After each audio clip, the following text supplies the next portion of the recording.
키워드로 뉴스를 살펴보는 빅데이터 뉴스, 빅뉴스입니다. 오늘자 9천여 건의 기사에 가장 많이 나온 단어들인데요. 경제면부터 보겠습니다. 전력 수급 문제에 대한 관심이 높은 가운데 산업통상자원부가 현재까지 전력 수급 예비율이 10% 이상 수준을 유지하며 안정적으로 관리되고 있다고 밝혀 주목받았습니다.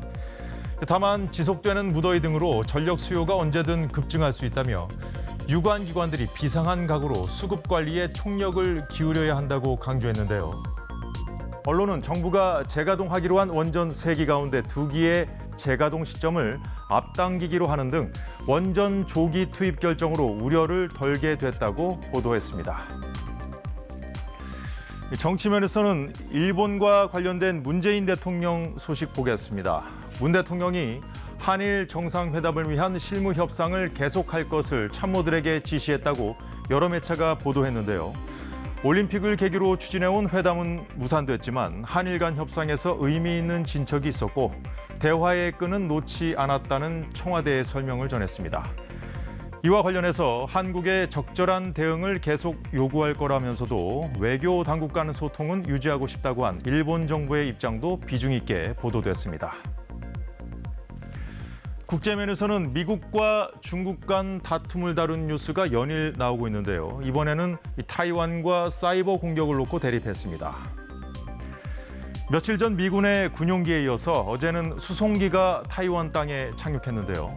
언론은 타이완 문제에 일본이 개입할 경우 가차없는 보복 의사를 밝히는 등 중국 측 반응이 갈수록 예민해지고 있다고 보도했습니다. 그리고 조 바이든 대통령이 최근 미국 기업을 상대로 발생한 사이버 공격을 중국 소행으로 규정했다는 소식도 이슈가 됐는데요. 이에 대해 중국은 중국도 피해자라며 의혹을 부인하고 억측과 비난으로 중국을 모욕한 거라고 반발했습니다. 사회면에서는 청와대 연관 뉴스 중에 고위공직자범죄수사처가 이광철 민정비서관의 자택을 압수수색했다는 소식이 관심을 끌었는데요. 공수처는 김학의 전 차관 사건 관련 윤중천 면담보고서 허위 작성과 유출 의혹을 조사하기 위한 것으로 이 비서관이 주요 사건 관계인이라고 밝혔습니다.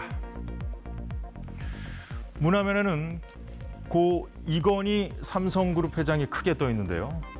이 회장이 기증한 이른바 이건희 컬렉션이 내일부터 일반에 공개된다는 소식 때문입니다.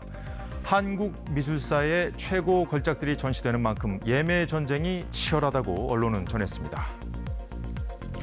빅뉴스는 여기까지고요.